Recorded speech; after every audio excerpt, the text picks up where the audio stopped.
खबरों के सिलसिले को आगे बढ़ाते हैं। नया पाकिस्तान तो नहीं बना सके, पुराना पाकिस्तान ही वापस कर दें। नून लीग के रहनुमा हमजा शहबाज का बहावलपुर में वर्कर्स कन्वेंशन से खिताब। कहा 50 लाख घर बनाने का वादा करके लोगों के घर गिरा दिए गए।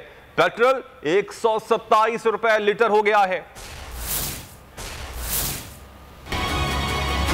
चौथा साल है तुमसे नया पाकिस्तान तो नहीं बन सका, वो खुदा का वास्ता पुराना पाकिस्तान ही लौटा दो।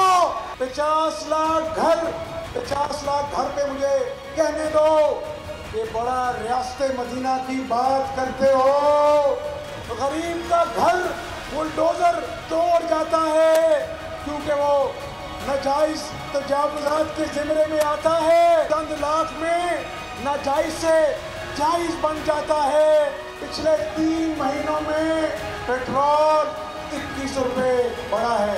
3 महीनों में 7 मरतबा इन्होंने पेट्रोल की कीमत बढ़ाई। 3200 अरब रुपया का डेवलपमेंट फंड हम खर्च करके गए, लेकिन आज अल्लाह के फजल व करम से 3 साल के बदतरीन इंतकाम के बाद शहबाज शरीफ और उसके खानदान के बारे में 32 पैसे की करप्शन साबित नहीं कर सके। सब्सक्राइब करें और बेल दबाएं ताकि कोई खबर रह न जाए।